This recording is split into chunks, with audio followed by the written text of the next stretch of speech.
press the bell icon on the YouTube app and never miss another update. Hello everyone. So this is my first video on chapter 8 of first PU biology.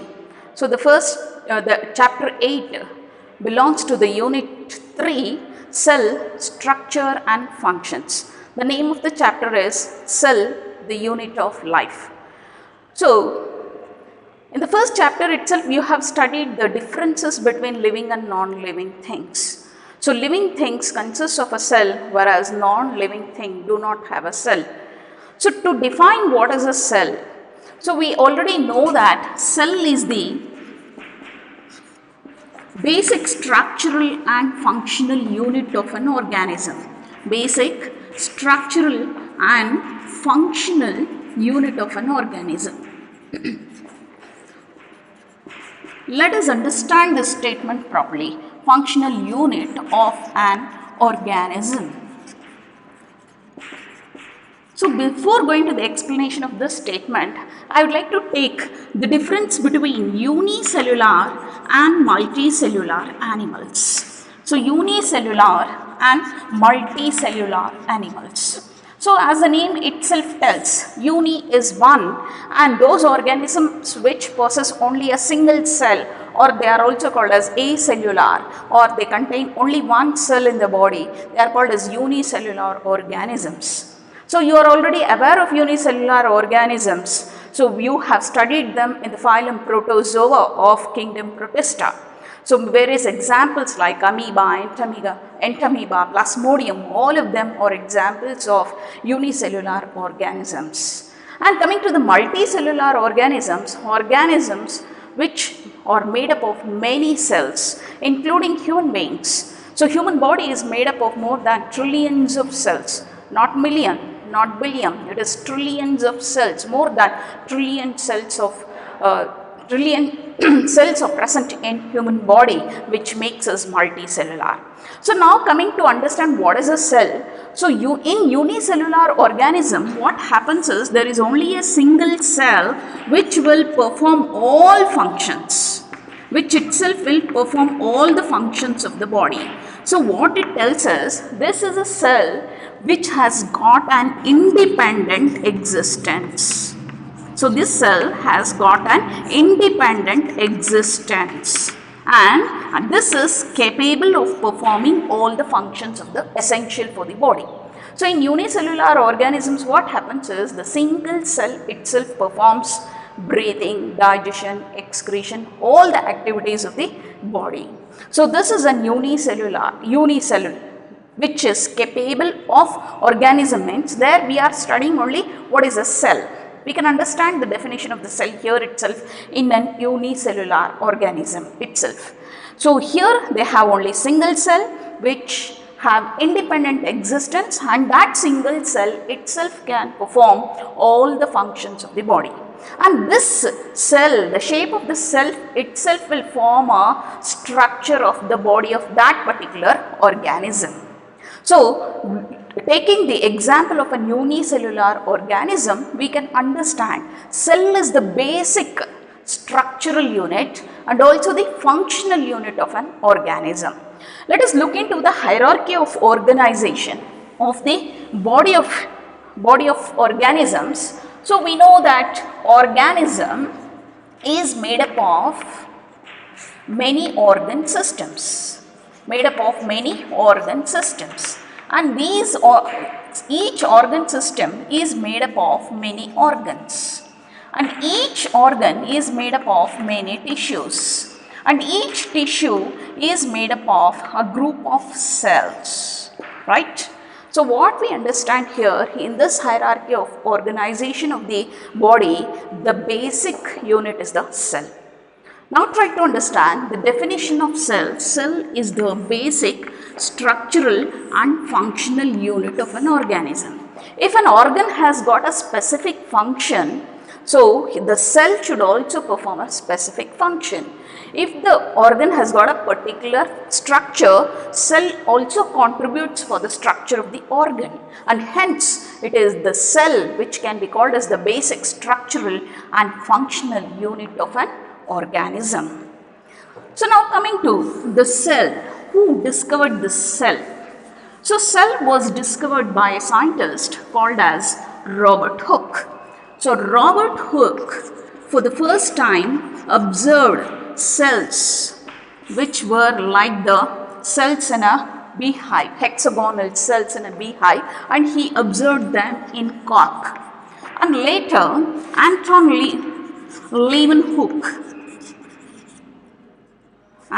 von Leeuwenhoek discovered it in living cells. Anton von Leeuwenhoek. So the contribution of looking the cells in a living organism goes to Anton von Leeuwenhoek. Next comes the cell theory. So what is the cell theory? Let us see what is the cell theory. Before going to understand what it is, let us take the experiments of two important scientists. So this cell theory was put forth by two important scientists called as Schleiden and Schwann.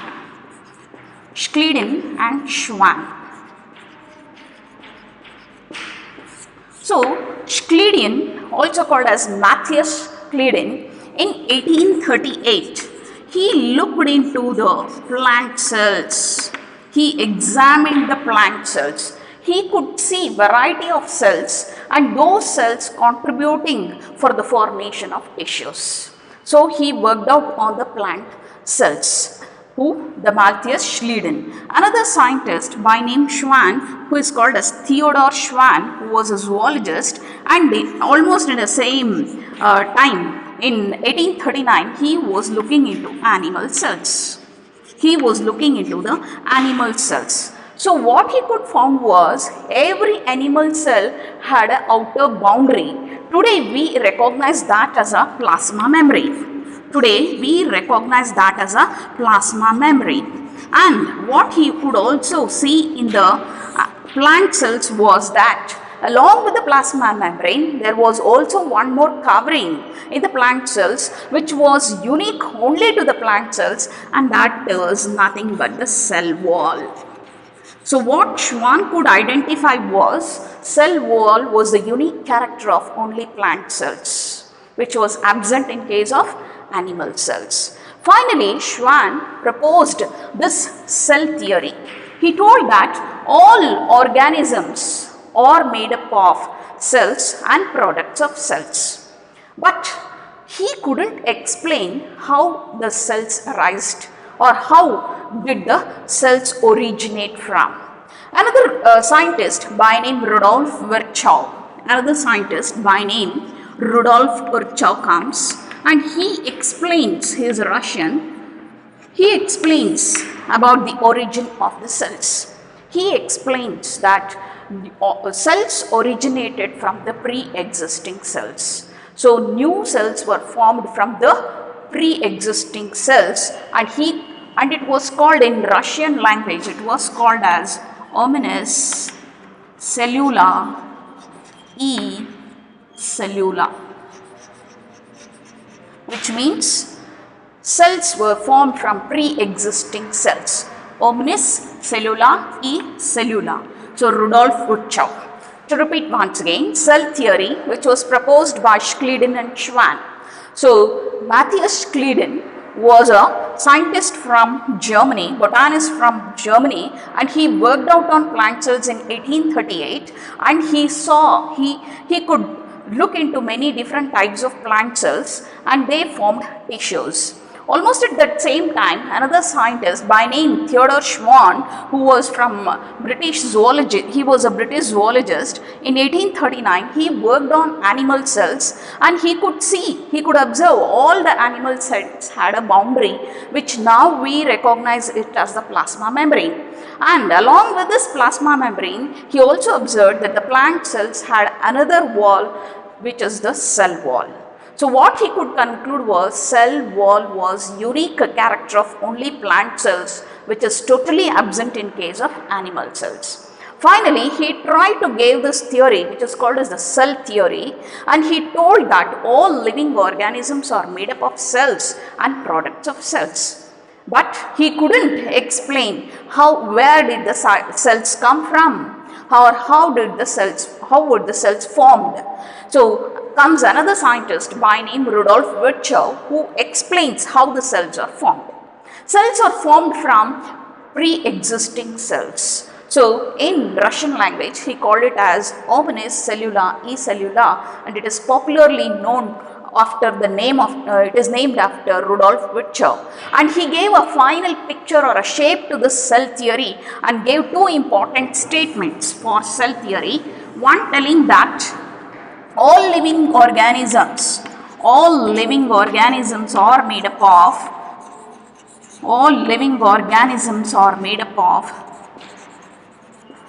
cells and products of cells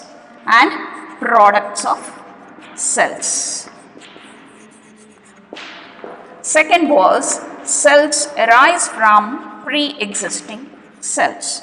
Cells arise from pre-existing cells. So cells could divide to form or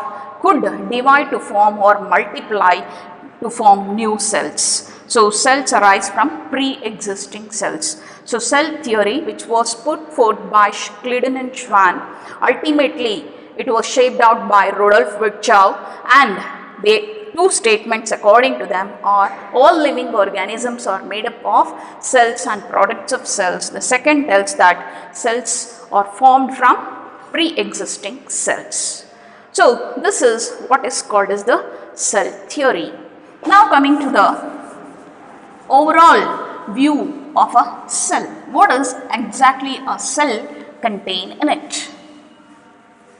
So if you assume this is a cell,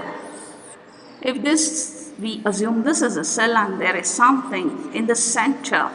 So when you stain a cell, you can see some darkly stained structure inside, and along with that it might be covered with a membrane sometimes, and sometimes in some cells they may not be, and you can see that this is the plasma membrane.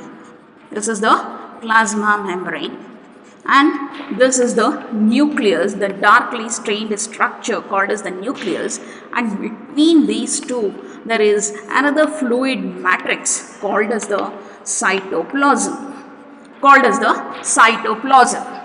So including the cytoplasm, the fluid matrix inside, and the nucleus, you call it as protoplasm.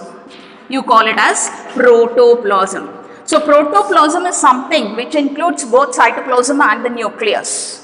So don't get confused. Protoplasm is also called as the physical basis of life. It is also called as the physical basis of life, as told by Huxley. Scientist called as Huxley tells that protoplasm is the physical basis of life, and this word called protoplasm was coined by Purkinje. Another scientist called as Purkinje gives this name called as the protoplasm, and Huxley called it as the physical basis of life. You might be aware of this word protoplasm. What is the difference between protoplasm and the cytoplasm? So cytoplasm is the fluid matrix in between the nuclear membrane and the plasma membrane, whereas protoplasm is the nucleus and the cytoplasm both together. You call it as the protoplasm, which is called as the physical basis of life. So this plasma membrane is outermost covering of a cell, and in the plant cells you also see a cell wall. So this cell wall gives a particular structure to the cell. It also provides rigidity to the cell and also the stiffness to the cell so that it will not collapse or burst. So this is the plasma membrane, which is semi-permeable, which will allow some of the things to get inside the cell and move out of the cell. And this fluid matrix in between is the cytoplasm. I'll come to that later. So inside you have this colored nuclear material which is called as the nucleus, and this nucleus in it contains the chromosomes. It contains the chromosomes, and this chromosomes in turn contains the genetic material or the DNA. Contains the genetic material. What is this genetic material? The material which gets transmitted from one generation to another generation. For example, the body color. I have got this body color from my parents. So there is a material which is in the form of DNA or the gene which is present in the nucleus, which has been transmitted to me from my parents. So this is what is called as the genetic material. So because of this genetic material itself, so the offsprings, they look similar to their parents. So here you have the plasma membrane, in between is the cytoplasm, and here is the nucleus containing the genetic material or the chromosomes and the DNA, all these. So this cytoplasm, the fluid matrix in between, contains many organelles in it, embedded in it, organelles. What do you mean by this organelles? So what is the difference between an organ and organelles? So organ is the one which is made up of many tissues performing a particular function and having a particular structure. So it is a part of an organism. It can be any part of an organism which is called as an organ. What is an organelle? Organelle are the parts of a cell which are embedded in the cytoplasm. So they are the various structures which are embedded in the cytoplasm. You call them as organelles. And these organelles can be classified into two types. One is called as membranous organelles and the other is called as non-membranous organelles. The organelles are further divided into membranous organelles and non-membranous organelles. The membranous organelles and the non-membranous organelles. Membranous organelles and the non-membranous organelles. The membranous organelles, they are once again divided into single membranous. They can be further divided into single membranous and the other is double membranous. The single membranous structures and the double membranous structures.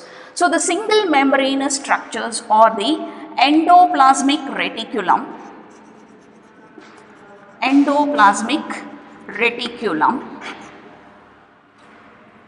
Golgi complex, lysosomes, vacuoles and sperosomes.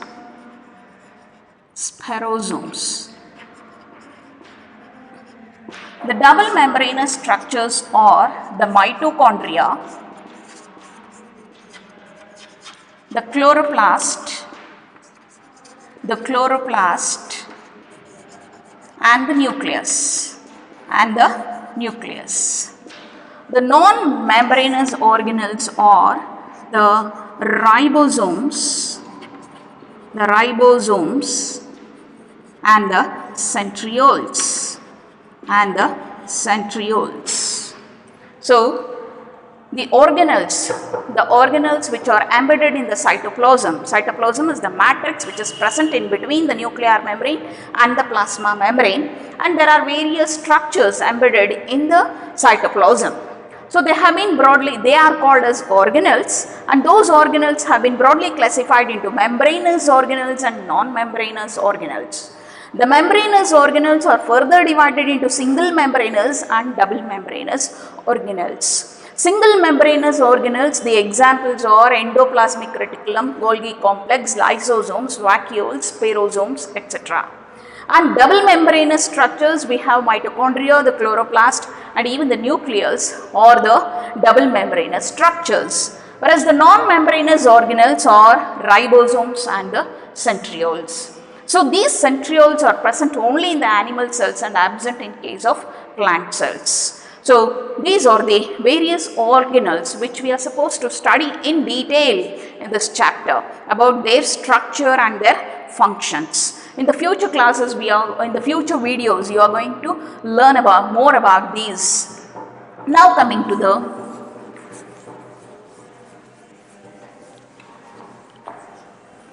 prokaryotic cells.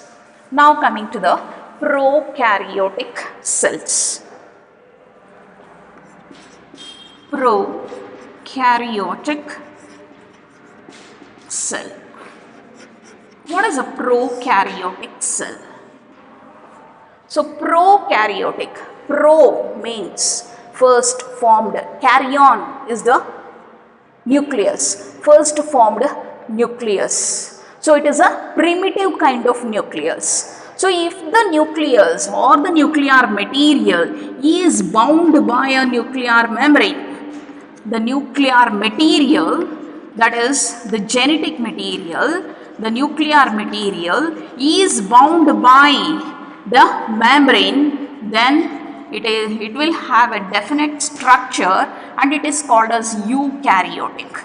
And it is called as eukaryotic cell. If the cell is not bound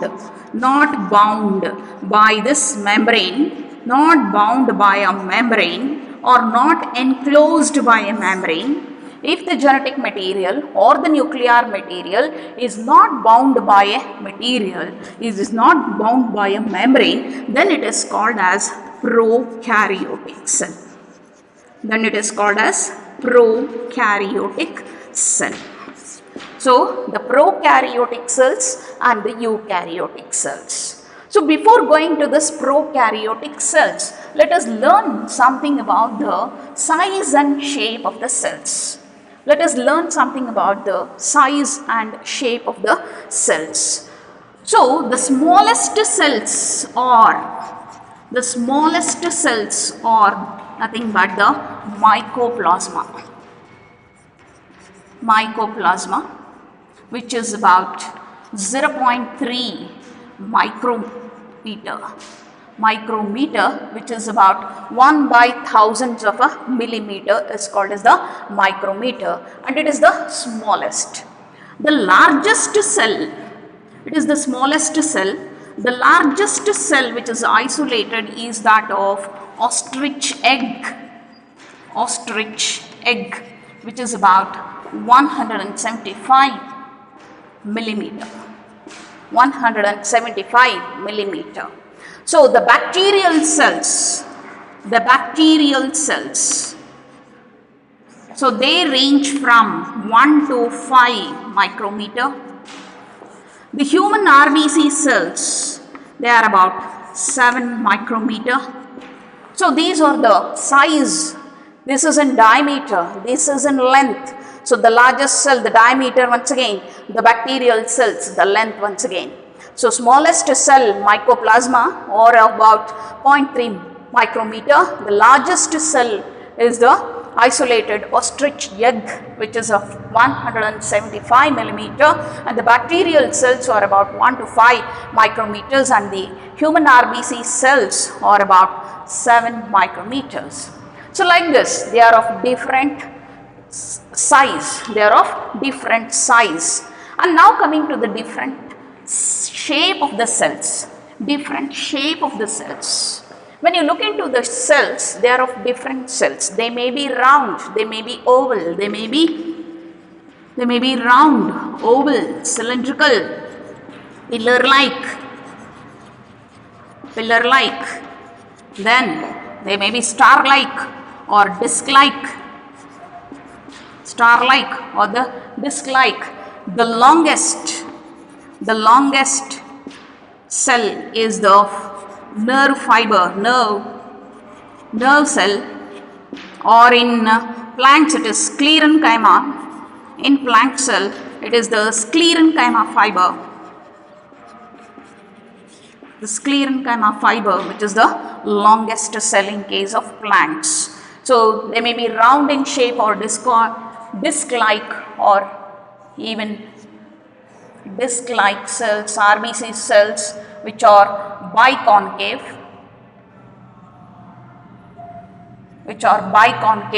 RBC cells, and there might be certain amoeboid cells which are irregular in shape, maybe our WBCs. So they have a nucleus, whereas RBC will not have a nucleus, and they are irregular in shape. The WBC cells, the star-like cells,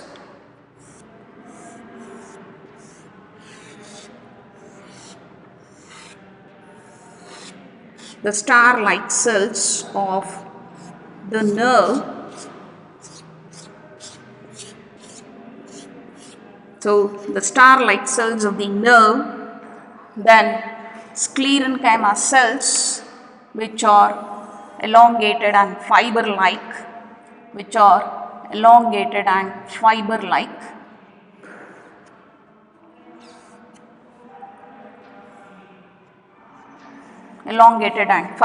sclerenchyma cells, and you can also find cells of different shape which are pillar-like cells, the columnar cells. They are referred as the columnar cells. So the columnar cells which are pillar-like, round cells or the disc-shaped cells of the RBC. So RBC cells which are disc-shaped and biconvex, the WBC which are irregular or amoeboid in shape, the nerve cells which are star-like cells, the elongated fiber-like cells or the sclerenchyma cells, and these are the cells which are pillar-like, and they are called as columnar or ciliated columnar cells. So these are the various shapes of the cells. So they may vary in different sizes and shape. So depending upon the varying size and shape, they perform different type of functions. Functions may be protection, function may be secretion, function may be anchorage, or any such other functions are done by these cells. So based on their size and shape, they perform specific functions in the body of the organisms. So these are the various things about size and shape of these cells. Next is the prokaryotic cell. So as we have already discussed, a prokaryotic cell and a eukaryotic cell.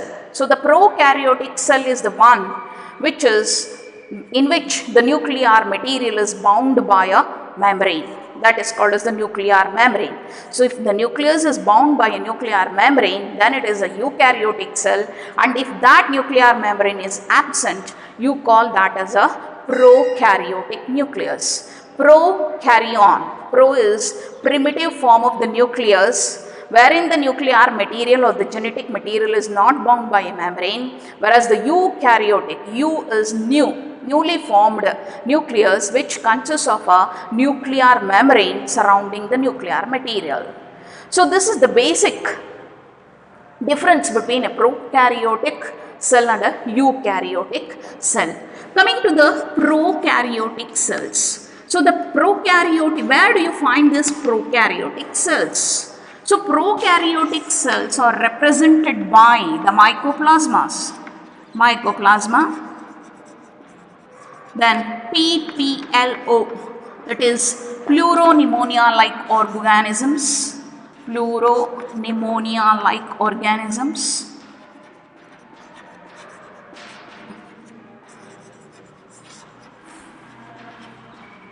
blue-green algae, or the cyanophyceae, you also call it as cyanophyceans, the blue-green algae, and the various bacteria, all represent what is called as the prokaryotic cells. So here, let us take the example of bacteria and try to understand the prokaryotic cells. So these bacteria are also of various shapes. So shapes like coccus, which means they are round shaped bacteria called as the coccus. called as the coccus, the rod-shaped bacteria, the rod-shaped bacteria, which are called as the bacillus, which are called as the bacillus, spiral-like bacteria,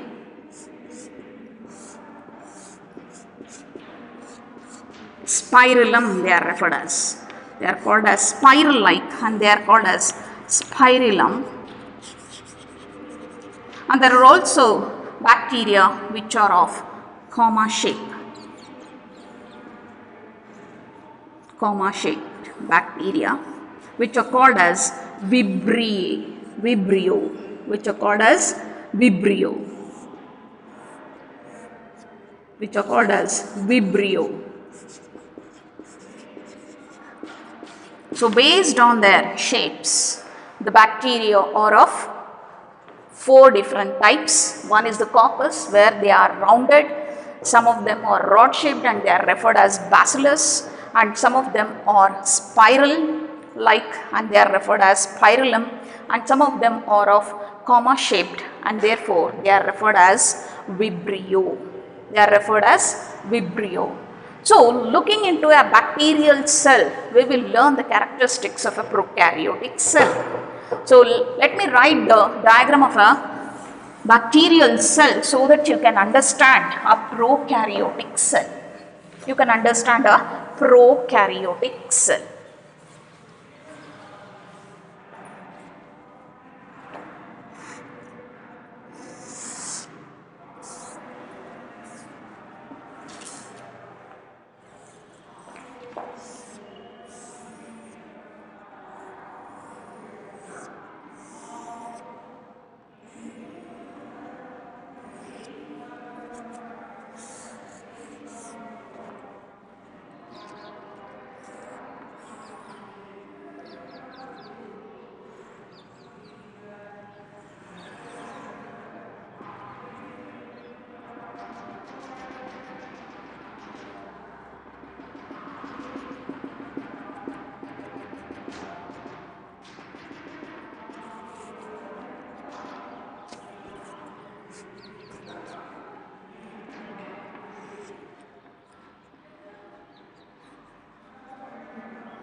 Looking into a typical bacterial cell as a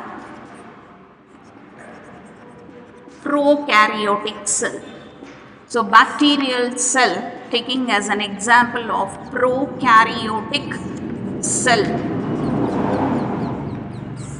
And we are trying to understand the characters of a prokaryotic cell. So what you can see is you can see the protective layer in the outermost. In the outermost, you can see a protective layer. So you can call that as a cell envelope.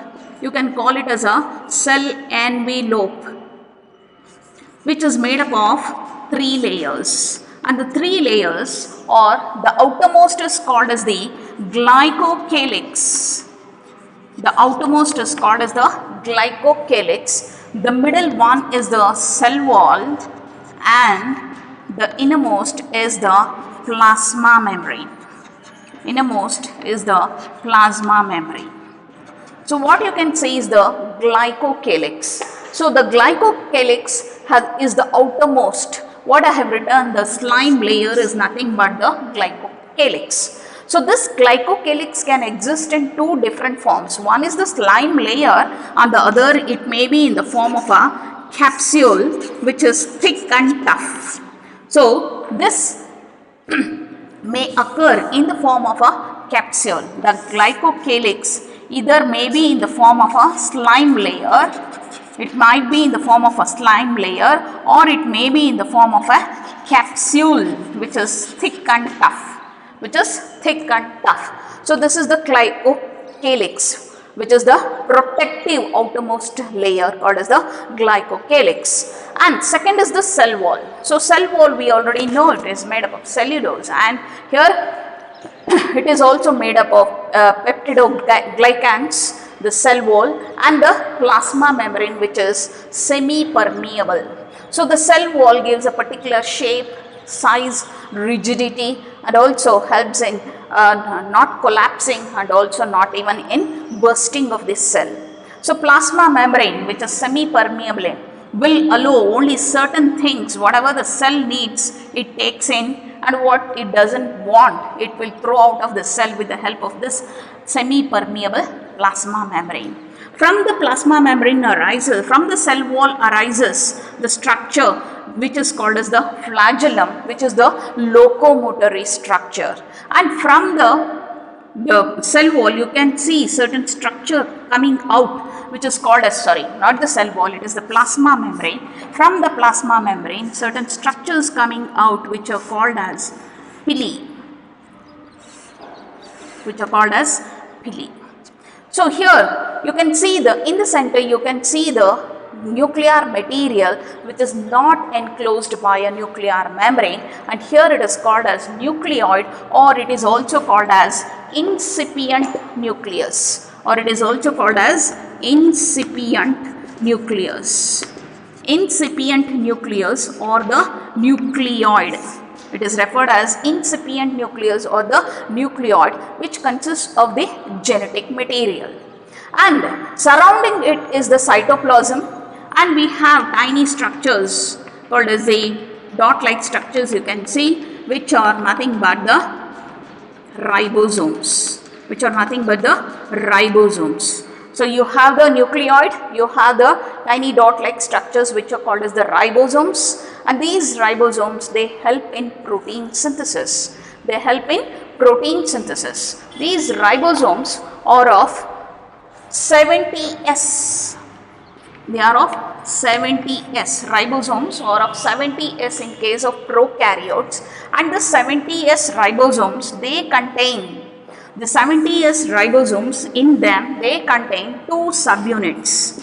70S ribosome will have 2 units. One is the 50S unit and the other is the 30S subunit. So these, the 50S subunit and the 30S subunit together will make the 70S subunit of the ribosome, which we will once again study in detail when we come to study ribosomes as one of the important cell organelles. So here it is enough, there are only 70S ribosomes in the prokaryotic cells and which help in protein synthesis. They also attach themselves to the mRNA. they attach themselves to the mRNA and they are called as polyribosomes. More than polyribosomes or polysome, they are simply called as polyribosomes or simply called as polysomes. So more than one ribosomes attach themselves to a single mRNA, then the ribosomes are referred as polysome or polyribosomes. So that is about the ribosomes which are present inside the cytoplasm. And this is the nucleoid which is carrying the genetic material, which in turn contains the chromosomes and the DNA. Along with the DNA or the genetic material which is present inside the chromosomes, there is extra chromosomal membrane which is double structured DNA. So outside in the cytoplasm, there may be a circular double stranded DNA like structure which is extra chromosomal, which is not the part of the genetic material. It is an extra material which is called as plasmid, which is called as the plasmid. So these plasmids, they play a very important role in the field of biotechnology. They are used to monitor the bacterial transformations in biotechnology, and they are used as vectors. So when we learn more about biotechnology, we will learn more about the plasmids. One of the unique character of plasmid is it has got antibiotic resistance. Like this, it has got many unique characters, therefore it is used in the field of biotechnology. So plasmids which are present in the cytoplasm. And what you can see is the plasma membrane which has got so many modifications. So these are long extension like structures. They are not the locomotory structures. They are called as pili, and they help in exchange of genetic material during bacterial conjugation.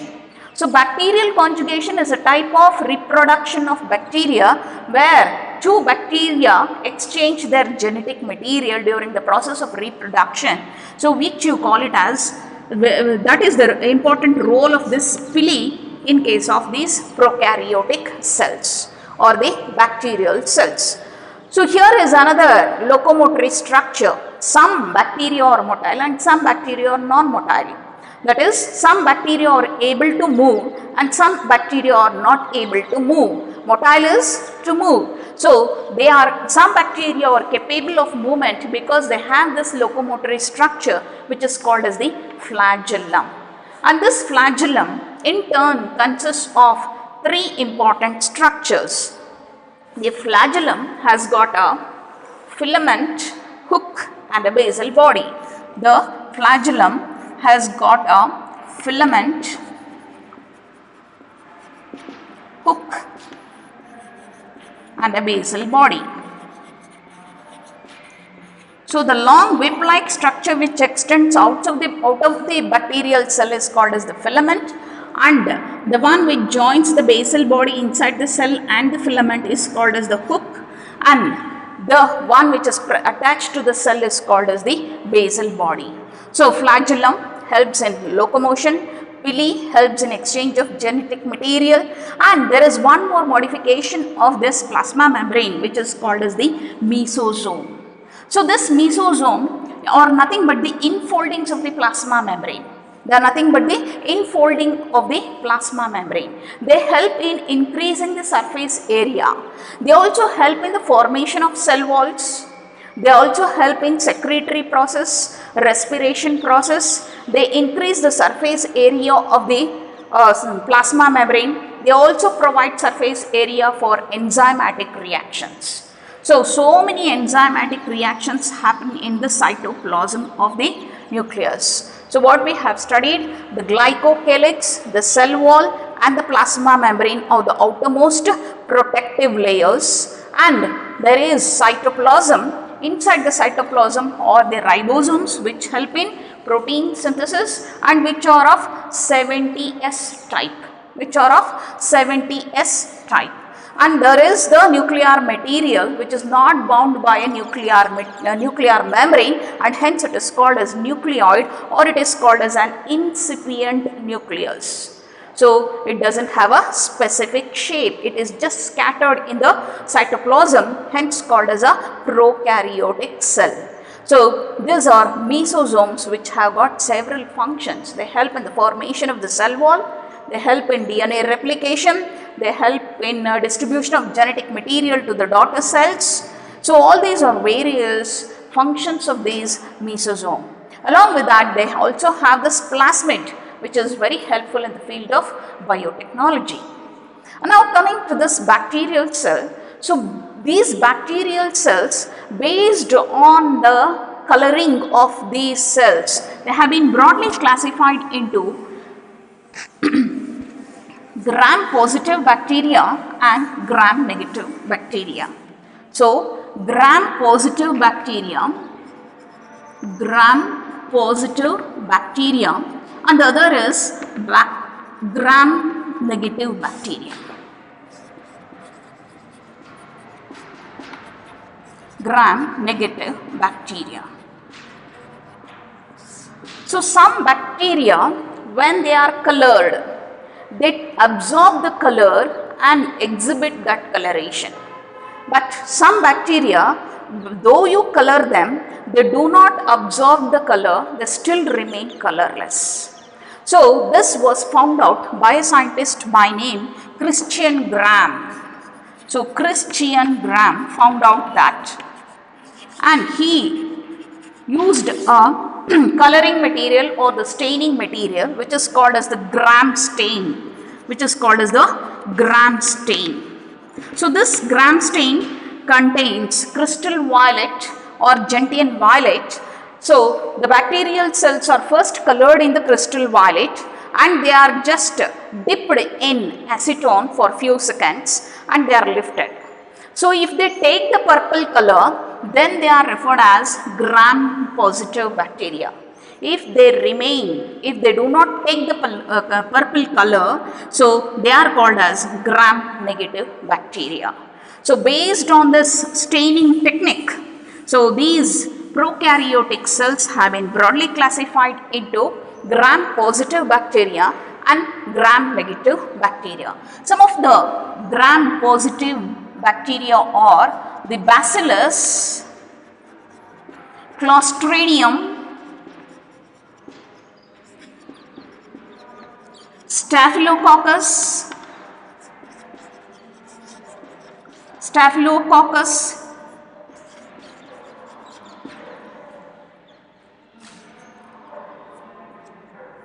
Mycobacterium,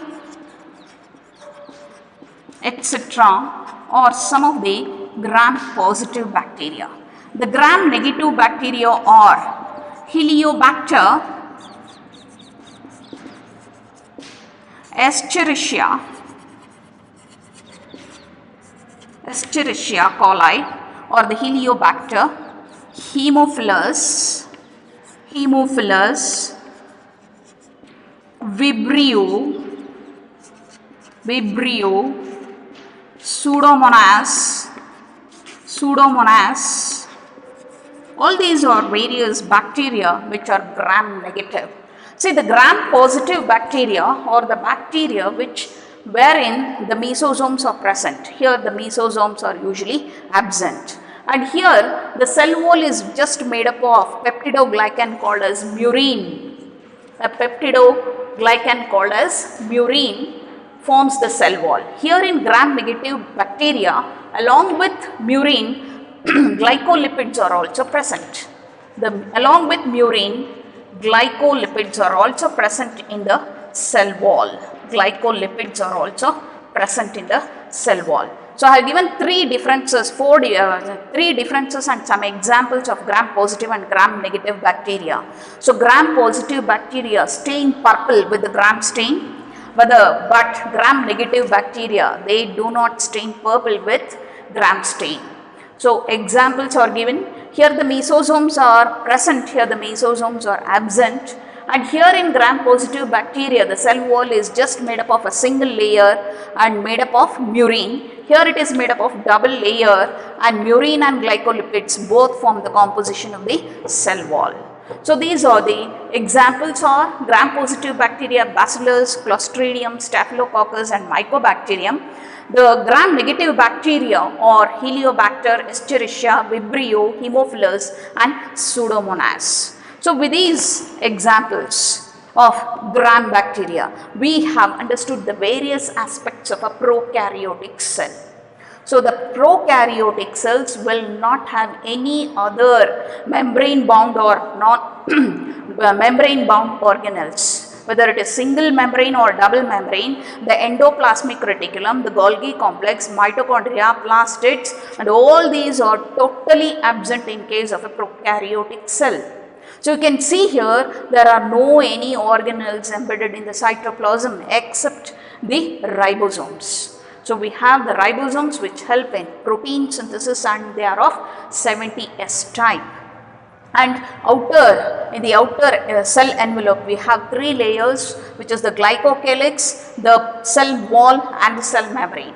The glycocalyx may be of two types. It might be in the form of a slimy loose sheath which is called as the slime layer, or it may be thick and tough in the form of a capsule.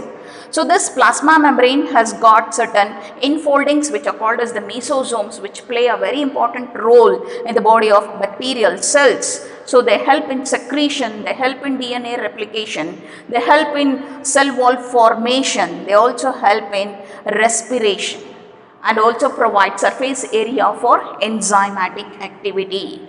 So there are also extensions which protrude out of the cell which are called as pili.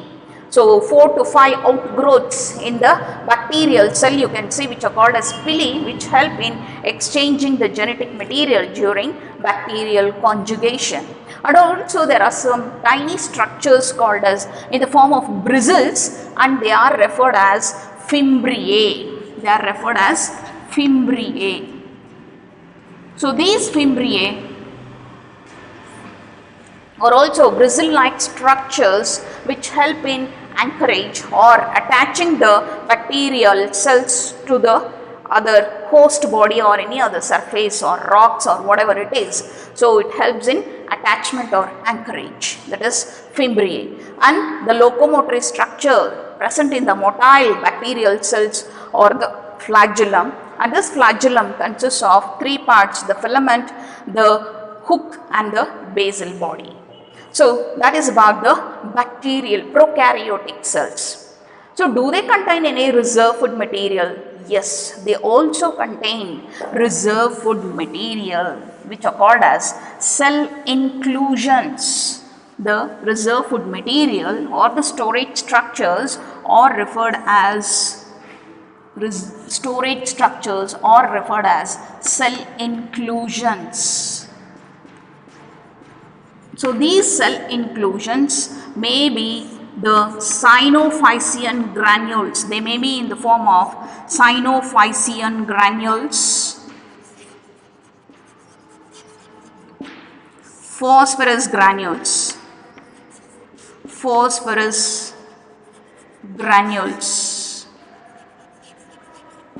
There are also some gas vacuoles present in some blue-green algae and the photosynthetic bacteria. Gas vacuoles are also present in the photosynthetic bacteria. So the Synophysian granules, the phosphorus granules, or certain granules which are present in the bacterial cells as storage structures or the cell inclusions. So that is about a prokaryotic cell. So in the next class we are going to take eukaryotic cell. First we will draw the diagram of a plant cell and animal cell, look into the differences between a plant cell and an animal cell, and go on detailed study of the various organelles. We will learn the structure of the various organelles and also learn their functions. So earlier I have discussed they have been divided into all the organelles which are embedded in the cytoplasm have been broadly classified into membranous and non-membranous organelles. So looking into the major difference between a plant cell and the animal cell. So plant cell consists of a cell wall, whereas an animal cell, the cell wall is totally absent. Here the plastids are present in the plants, whereas plastids are totally absent in case of animal cells. In plant cells, the centrioles are absent, whereas centrioles are present in animal cells. So the lysosomes are very small in case of plant cells, and a few of them are present, whereas in animal cells there are a huge number of lysosomes. Are present, little bit bigger than that present in the plant cells. So these are some of the major differences. So there is a very big vacuole, a large vacuole is present in the almost center of the cell in case of plant cells. But in animal cells, you don't have such a big vacuole, but a vacuole is also present in case of animal cells. So in the next video, we will be back with the structure of a plant cell and an animal cell. Then we will go into the detailed study of all the membranous and the non-membranous organelles which we have listed in today's class. Thank you.